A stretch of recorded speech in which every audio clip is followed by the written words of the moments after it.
దేశ అభివృద్ధిలో యువతదే కీలక పాత్ర. అలాంటి యువశక్తికి భారతదేశంలో కొదవలేదు. అయితే యువతను దేశాభ్యున్నతికి సంస్కారవంతులుగా తీర్చిదిద్దేందుకు విశ్వ హిందూ పరిషత్ నడుం బిగించింది. లక్ష యువగల గీతార్చన పేరుతో ఓ కార్యక్రమాన్ని నిర్వహించబోతుంది.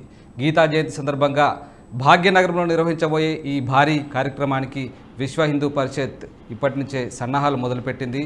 డిసెంబర్ 14వ తేదీన ఈ లక్ష యువగల గీతార్చన కార్యక్రమాన్ని భారీ ఎత్తున నిర్వహించబోతుంది. దీనికి సంబంధించి మరిన్ని విషయాలు మనతో పంచుకునేందుకు విశ్వ హిందూ పరిషత్ కేంద్రీయ సంయుక్త ప్రధాన కార్యదర్శి రాఘోల్ గారు మనతో ఉన్నారు. ఆయన అడిగి ఈ కార్యక్రమానికి సంబంధించిన మరిన్ని విషయాలు తెలుసుకుందాం. రాఘోల్ గారు నమస్తే. ఈ లక్ష యువగల గీతార్చన కార్యక్రమానికి సంబంధించిన వివరాలు చెప్పండి. వాస్తవంగా ప్రభుత్వం వైపు నుంచి ఆజాదీ కా అమృత మహోత్సవ్ అనే పేరుతో గత స్వాతంత్ర దినం నాడు డిక్లేర్ చేయబడింది. ఆజాదీ కా అమృత మహోత్సవ్ అంటే స్వాతంత్రం వచ్చి 75 ఏండ్లు పూర్తి చేసుకుంటున్న ఈ సందర్భంలో ఈ సంవత్సరం అంతా కూడా అమృత మహోత్సవాన్ని నడపాలి అని కోరుకుంది. అయితే కలిగిన ఆలోచన ఏమిటంటే ఈ స్వాతంత్రం తీసుకురావడం కోసం అనేక మంది అంటే కొన్ని వందల వేల సంఖ్యలో భగవద్గీతను ప్రేరణగా తీసుకొని వాళ్ళ జీవితాలు సమర్పించారు. అలాంటి అనేక పేర్లు మన ముందుంటాయి. ఆ విధంగా గాంధీ, తిలక్, పటేల్, బోస్, సావర్కర్, వివేకానంద్ అనేక పేర్లు. అంటే పోర్చుగీసు వాడు మన దేశం మీద దండయాత్రలు చేస్తున్న సమయం నుంచి స్వాతంత్ర ఉద్యమం జరిగింది. కేవలం చివరిలో జరిగిన 20 ఏండ్లు కావు. కాబట్టి దానికి అనేక రకాలైనటువంటి ప్రయత్నాల్లో వాళ్ళకి స్ఫూర్తినిచ్చింది ఏమిటంటే భగవద్గీత. అంటే వందే మాతరం ఉద్యమం కూడా పుట్టక ముందు నుంచి భగవద్గీతని చేతుల్లో తీసుకొని బెంగాల్లో పెద్ద పెద్ద ఊరేగింపులు జరిపి స్వాతంత్రం కోసం పోరాడిన అనేక చరిత్రలు మనం చూస్తాం. కాబట్టి ఈ మాననీయ ప్రధానమంత్రి ఈరోజు ఏ దేశానికి వెళ్ళినా భగవద్గీతను సమర్పించొస్తారు. 63% యువత ఉన్న దేశం ప్రపంచంలో భారతదేశం అని వర్ణిస్తారు.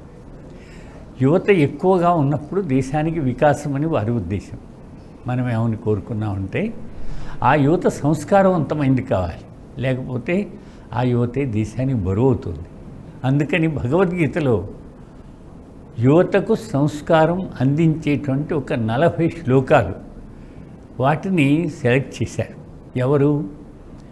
గోవిందగిరి మహారాజ్ అని గీతా పరివార్ దానికి ఫౌండర్. ఆయన నిరంతరం గీతను తీసుకొని దేశమంతా పర్యటిస్తూ ఉంటారు. ఒక మహా త్యాగి. వారు సెలెక్ట్ చేశారు. ఆ సెలెక్ట్ చేసిన ఈ 40 శ్లోకాలని మనం 1,00,000 మంది యువతకి అందిస్తున్నాం. అంటే సుమారుగా 14 ఏండ్ల పైన 40 ఏండ్ల లోపు అని అంచనా ఇచ్చాం. కానీ చాలామంది 40 పై వాళ్ళు కూడా అడుగుతున్నారు, 14 ఏండ్ల లోపు వాళ్ళు కూడా అడుగుతున్నారు. ఓకే, అందరికి కూడా అవకాశం ఇద్దామని ఒక వెబ్సైట్ ఓపెన్ చేశాం. ఆ వెబ్సైట్ ద్వారా అందరికీ ఈ 40 శ్లోకాలు అందిస్తున్నాం. అయితే ఈ 40 శ్లోకాలకి ఒక స్వరం. ఇక్కడ మనకి గంగాధర్ శాస్త్రి గారని గీతా ఫౌండేషన్కి ప్రెసిడెంట్, వారు ఈ కార్యక్రమాన్ని స్వరం ఇచ్చారు. ఆ స్వరంతో పాటుగా మనం యావత్ దేశంలో ఈవెన్ ప్రపంచంలో ఉన్న వాళ్ళకు కూడా ఈ 40 శ్లోకాలు ఆ స్వరంతో అందిస్తున్నాం. వాళ్ళందరూ కూడా రాబోయే గీతా జయంతి నాటికి, అంటే ఇంకొక నెల 10 రోజులు ఉంది, ఈ కొద్ది రోజుల్లో అందరూ కూడా కంఠస్థం చేసి మనం కోరుకున్నది ఏమంటే ముఖ్యంగా తెలంగాణ ప్రాంతంలో ఉన్న అన్ని జిల్లాల కార్యకర్తలని మనం ఇక్కడ ఉన్న పెరేడ్ గ్రౌండ్స్కి పిలిపించి అక్కడ ఈ ఏకస్వరంతో 40 శ్లోకాలు 1,00,000 మంది అలాగే పఠన చేయాలి. ఇది మన యొక్క సంకల్పం. అయితే ఆ చేస్తున్న సమయానికి మన దేశ ప్రధాని మోడీ గారిని ఇన్వైట్ చేస్తున్నాం. సాధ్యమైనంత వరకు వారు యాక్సెప్ట్ చేస్తారని కోరుకుంటున్నాం. కారణం ఏంటంటే ఏ యువత అయితే ఆనాడు స్వాతంత్రం కోసం తమ జీవితాలు సమర్పించారో ఆ తెచ్చిన స్వాతంత్రం నిలబెట్టుకోవడం కోసం లక్షలాది యువత ఈనాడు ముందుకొస్తుంది. కాబట్టి వాళ్ళకి మీరు ప్రేరణాదాయకమైనటువంటి సందేశాన్ని అందించండి అని అంటూ మనం వారికి ఆ పద్ధతిలో ఇన్వైట్ చేశాం. మన సంకల్పం నెరవేరుతుందని మనం ఆశిస్తున్నాం. ఇదే సమయంలో యువతను సంస్కారవంతులుగా తీర్చిదిద్దే క్రమంలో ఈ లక్ష యువగల గీతార్చన జరుపుకుంటున్నాం. ఇది యువతకు ఏ విధంగా సందేశాన్ని వాళ్ళ మనసుల్లో నింపగలుగుతుంది, ఏ విధంగా వాళ్ళను మానసికంగా ఒక వికాసవంతులుగా తీర్చిదిద్దే ప్రక్రియ ఈ కార్యక్రమంలో జరగబోతుంది? మంచి ప్రశ్న అడిగారు. విషయం ఏంటంటే ప్రతి శ్లోకం కూడా అటువంటి ఒక ఆదర్శ స్థితి కలిగింది.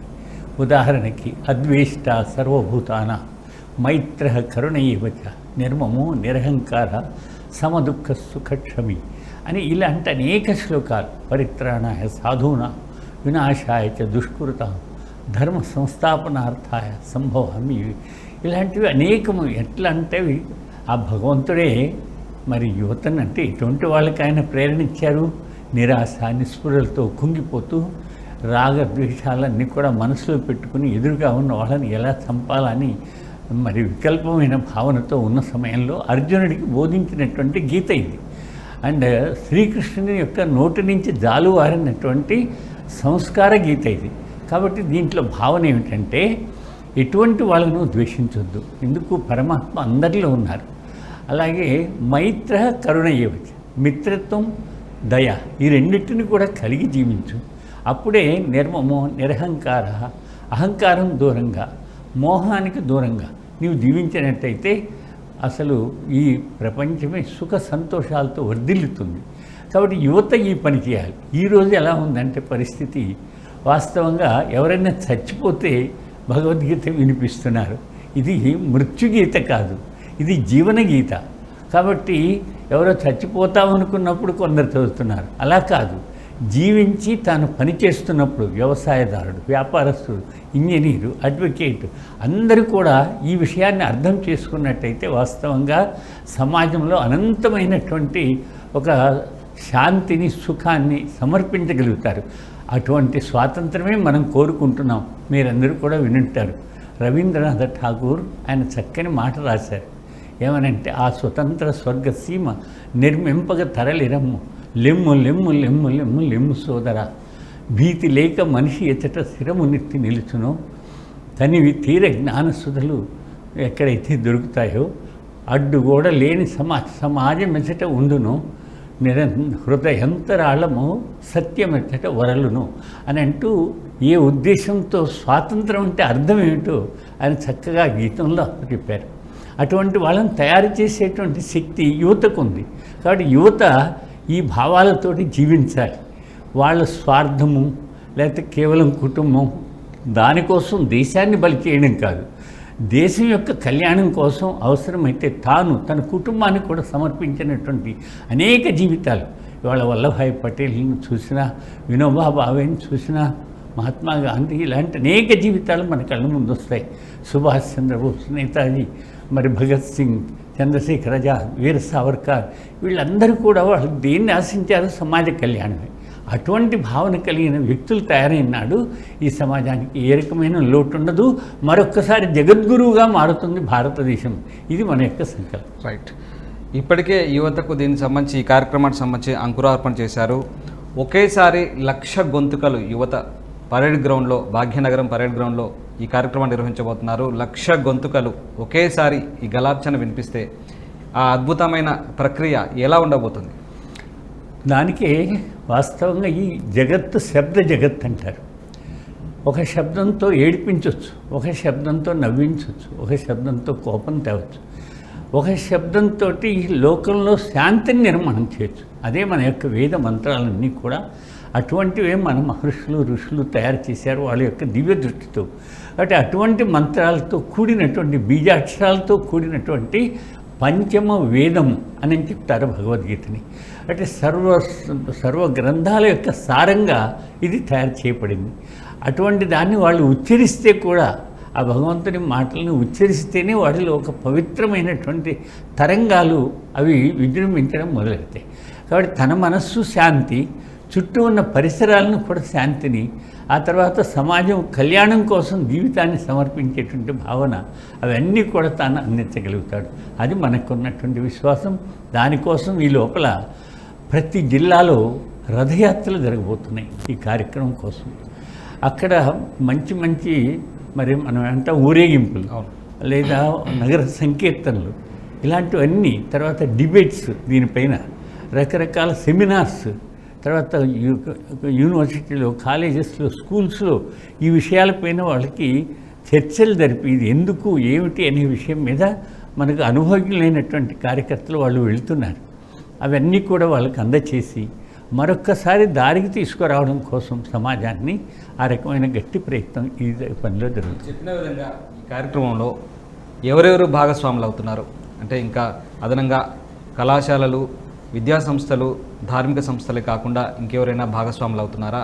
ఈ కార్యక్రమాన్ని విజయవంతం చేసేందుకు ఏ రకంగా ముందుకెళ్తున్నారు? ఈ మధ్యనే పూజ్య గోవిందగిరి మహారాజు వచ్చారు ఆగస్టు 9వ తేదీన. ఆ రోజున 200 సంస్థలు, ధార్మిక సంస్థలు, 380 మంది శ్యాంబాబా మందిర్లో కలిశారు. మొత్తం కూడా ప్రతిజ్ఞ తీసుకున్నారు, ఈ కార్యక్రమాన్ని విజయవంతం చేద్దాం. విశేషం ఏంటంటే ఇందులో బౌద్ధ, జైన, సిక్, శైవ, వైష్ణవ, గాణాపత్య అన్ని సాంప్రదాయాలు వాళ్ళు సిద్ధంగా ఉన్నారు. ఇంతే కాకుండా అన్ని కులాలు, అది బ్రాహ్మణ, వైశ్య, శూద్ర అని ప్రతి కులానికి అతీతంగా, అంతేకాకుండా అన్ని రాజకీయ పార్టీలు, అది కాంగ్రెసా, తెలుగుదేశమా, లేకపోతే కేసీఆరా, లేకపోతే జగన్ అనే సమస్య లేదు. ఒక గొప్ప సంకల్పం కాబట్టి అందరినీ భాగస్వాములు చేసే ప్రయత్నం చేస్తారు. ఎందుకంటే ఇది మానవుడిని మాధవుడిగా మార్చేటువంటి ఒక గొప్ప గ్రంథం అది. కాబట్టి అటువంటి ఒక గొప్ప సంస్కారం అందించినట్టయితే ఆ వ్యాపారమైనా, ఆ ఉద్యోగమైనా, ఆ పార్టీ అయినా, ఏదైనా సరే ప్రగతి పదాన్ని నడవాలి అంటే ఆ సద్గుణాలు, ఎందుకంటే సమాజాన్ని సంఘటితం చేయాలి అంటే మనిషిలో ఆ సద్గుణాలు కావాలి. ఆ సద్గుణాలు నింపేటువంటి ఒక గొప్ప కార్యక్రమంగా ఇది ముందుకు రాబోతాం. 1,00,000 మంది యువత రాబోతున్నారు, భారీ కార్యక్రమం నిర్వహించబోతున్నారు. సో దీనికి ముఖ్య అతిథిగా భారత ప్రధాని నరేంద్ర మోదీని పిలిచారు. సో నరేంద్ర మోదీ గారి హాజరు సంబంధించి కూడా దాదాపుగా ఇది కన్ఫర్మ్ అయ్యే పరిస్థితి కనిపిస్తుంది. సో దీనికి సంబంధించి కార్యక్రమాలు ఎట్లా సాగుతున్నాయి? మా విశ్వాసం రేపు మన కార్యకర్తలు కూడా ఢిల్లీకి వెళ్ళి వారితో కలిసి మాట్లాడి రాబోతున్నారు. దీంట్లో విశ్వ హిందూ పరిషత్ అధ్యక్ష, కార్యదర్శి, కన్వీనర్ వాళ్ళందరూ కూడా అక్కడ ఉండి అందరితో మాట్లాడొస్తారు. ఇంతే కాకుండా ఇక్కడ ధర్మాచార్యులందరికీ ఒక వేదిక ఏర్పాటు చేస్తున్నాం. అలాగే విఐపీస్ కింద అనేక రాజకీయ పెద్దలు కావచ్చు, సామాజిక పెద్దలు, ప్రతిభావంతులు కావచ్చు, పండితులు అలాంటి వాళ్ళందరికీ ఇంకో వేదిక. తర్వాత 700 శ్లోకాలు వచ్చినటువంటి వాళ్ళు కూడా ఉన్నారు. అలాంటి వాళ్ళకు కూడా చిన్న లాంజ్ ఒకటి తయారు చేస్తున్నాం. ఇక మిగతా సమాజం అంతా కూడా 18 అధ్యాయాలు ఉంది కదా అని ఒక 18 వైపుల నుంచి ర్యాలీస్ తీసుకొని ఆ కార్యక్రమానికి రాబోతున్నారు. ఒక్కొక్క ర్యాలీకి ఒక్కొక్క అధ్యాయం కింద వాళ్ళు దాన్ని శోభాయాత్రగా తయారు చేసుకొని వస్తారు. ఒక మంచి వాతావరణం, స్థితి మొత్తం కూడా అటువంటి ఒక పవిత్రమైన వాతావరణంతో తయారు కాబోతుంది. దీంతో పాటుగా ఎవరెవరైతే జీవితాలు సమర్పించారో వాళ్ళ ఫొటోస్ను కూడా మొత్తం గ్రౌండ్, తర్వాత వచ్చే దారి యావత్తు కూడా వాళ్ళ దీంతో అలంకరిద్దామని. కాబట్టి ఆ రకమైన స్వాతంత్రాన్ని మరొక్కసారి గుర్తు చేయడం, వాళ్ళ యొక్క సమర్పిత జీవితాన్ని కూడా సమాజానికి గుర్తు చేసి మనం కూడా ఈ స్వాతంత్రాన్ని నిలబెట్టుకోవడానికి ఈ రకంగా సమర్పించుకోవాలి అనేటువంటి భావాన్ని కూడా మనం తయారు చేస్తున్నాం. సో ఈ కార్యక్రమానికి కేవలం తెలంగాణ వ్యాప్తంగానే హాజరవుతున్నారా, లేదంటే తెలుగు రాష్ట్రాల నుంచి వస్తున్నారా? దీనికి సంబంధించిన ఏర్పాట్లు పరేడ్ గ్రౌండ్లో ఎలా సాగుతున్నాయి? ముఖ్యంగానేమో తెలంగాణ, సంపూర్ణ తెలంగాణ అంటే 34 జిల్లాలు పార్టిసిపేట్ అవుతాయి. ప్లస్ పక్కన ఉన్న ఆంధ్ర, తెలుగు వారందరికీ ఈ వార్తలు వెళ్ళిపోతున్నాయి. వాళ్ళకి వాళ్ళ ప్రయత్నంతో వాళ్ళు ఇక్కడ రావడానికి ప్రయత్నం. ఇది కాక దేశం మొత్తంలో దానికి హిందీలోనూ ఇంగ్లీష్లో కూడా ఈ 40 శ్లోకాలు అందిస్తున్నాం. దీంతో కూడా భావచిత్రాలు వాటిని కూడా తయారు చేశాం. అంటే ఆ శ్లోకాన్ని అర్థం చేసుకోవడం కోసం వాళ్ళ అర్థము, దాంతోపాటు ఆ అర్థంతో పాటుగా భావము అది కూడా తెలుసుకొని ఆ విధంగా ఉన్నారు. దీంతో పాటుగా వీడియో కూడా తయారు చేశాం. వీడియో కూడా అందరికీ అందిస్తున్నాం. కాబట్టి దీంతో పాటుగా దేశంలో ఉన్న అన్ని ప్రాంతాలు, అంటే నేను ఈ మధ్యనే పర్యటన చేసి వచ్చాను. హిమాచల్ ప్రదేశ్, జమ్మూ కాశ్మీర్, హర్యానా, పంజాబ్, ఇటు బెంగాల్, అన్ని చోట్ల కూడా వాళ్ళ భాషల్లో దీన్ని అనువదించుకొని వాళ్ళ ప్రయత్నం చేస్తున్నారు. ఇంతే కాకుండా గోవిందగిరి మహారాజ్ ఆయనకి 70 దేశాల్లో శిష్యగణం వాళ్ళందరికీ పంపిస్తున్నారు. ఇక్కడ జిఆర్ స్వామీజీ ఆయనకి 60 దేశాల్లో వాళ్ళ సంఖ్య ఉంది, వాళ్ళకందరికీ పంపిస్తున్నారు. గాయత్రి పరివార్ వాళ్ళు తయారు చేస్తున్నారు. ఈ రకంగా అన్ని సంస్థలు వాళ్ళ శక్తిని అంతా కూడా ఉపయోగించి అందరికీ దీన్ని పంపించి ఆ విధంగా ఈ 40 శ్లోకాల మీద అందరి యొక్క మనసు పెట్టి పంపిస్తున్నారు. అయితే అందరిక్కడికి రావాలి అని ఆశ లేదు. తెలంగాణ మాత్రం పక్కా. తెలుగు వాళ్ళని కూడా మనం ఇన్వైట్ చేయడానికి అందరికీ తెలుగులో పుస్తకాలు పంపాం. బయట అనేక ప్రాంతాల వాళ్ళు వాళ్ళ జిల్లాల్లో వాళ్ళ మరి బ్లాక్స్ తహసీల్ అంటాం, అక్కడే సామూహికంగా చేరిపోయి దీని భావాన్ని తెలుసుకొని అక్కడ ఉన్న పండితులు, అక్కడ ఉన్న మరి పెద్దలు ఈ విషయాన్ని వాళ్ళకి తెలియచేసి తమ జీవితాలను బాగు చేసుకోమని ఆ రకంగా అందించే ప్రయత్నం చేస్తున్నాం. సో చివరిగా యువతకు ఈ కార్యక్రమానికి సంబంధించి దీంట్లో భాగస్వాములు అయ్యే విధంగా మీరు ఏం సందేశం ఇవ్వబోతున్నారు? ఒక రిజిస్ట్రేషన్ చేసుకోవడానికి వెబ్సైట్ ఇచ్చాం. వాళ్ళందరికీ పాల్గొన్న వాళ్ళకి మనం వెబ్ అంటే వాళ్ళకి ఆన్లైన్లోనే వాళ్ళకి సర్టిఫికెట్ కూడా అందించే ప్రయత్నం. ఆ వచ్చే వాళ్ళందరికీ కూడా ఒక మంచి స్కార్ప్ బోర్డ్ తయారు చేసి ముందే అందిస్తున్నారు. ఆ తర్వాత వస్తున్నటువంటి వాళ్ళు రిజిస్టర్ చేసుకొని వస్తారు కాబట్టి సంఖ్య కూడా మనకు బాగా తేలిపోతుంది. అందరికీ మధ్యాహ్న భోజనం కోసం కూడా ఏర్పాట్లు ప్లాన్ చేస్తున్నారు. రుసుము ఏమైనా ఉంటుందా ఇందులో? ఏమండి, రుసుము ఏమైనా ఉంటుందా? ఏమీ లేదండి, ఫ్రీ ఆఫ్ కాస్ట్. అందరికి కూడా ఫ్రీగా రిజిస్టర్ చేసుకోవచ్చు. వీలైనంత త్వరగా చేసుకోమని మనం కోరుతున్నాం. ఎందుకంటే వాళ్ళకి ఈ పుస్తకం కానీ చిత్రం కానీ అందించడానికి వాళ్ళ అడ్రస్ తెలిసి వాళ్ళ ఫోన్ నెంబర్ తెలిసినట్టయితే వాళ్ళకి మనం అందించాల్సిన మొత్తం విషయాలు కూడా అందించడానికి సులభం అవుతుందని అది మన యొక్క ప్రయత్నం. థ్యాంక్ యూ వెరీ మచ్ రాఘవులు గారు. ఇంత మంచి కార్యక్రమాన్ని చేపట్టి ఈ లక్ష యువ గలార్చన పేరుతో యువతలో మంచి సంస్కారాన్ని, మంచి దేశాభ్యున్నతికి అవసరమయ్యేటువంటి విలువలను నేర్పించేందుకు విశ్వ హిందూ పరిషత్ ఈ కార్యక్రమాన్ని పూనుకుంది. అట్లాగే సాధు సంతువులు, పీఠాధిపతులతో పాటు ధార్మిక సంస్థలు, విద్యా సంస్థలు, కళాశాలలకు సంబంధించినటువంటి యువతి యువకులు, విద్యార్థులు కూడా దీంట్లో కూడా భాగస్వాములై ఈ కార్యక్రమాన్ని నిర్వహిస్తున్నారు. దీన్ని పెద్ద సంఖ్యలో యువకులంతా కూడా వినియోగించుకోవాలని చెప్పి విశ్వ హిందూ పరిషత్ కోరుతుంది.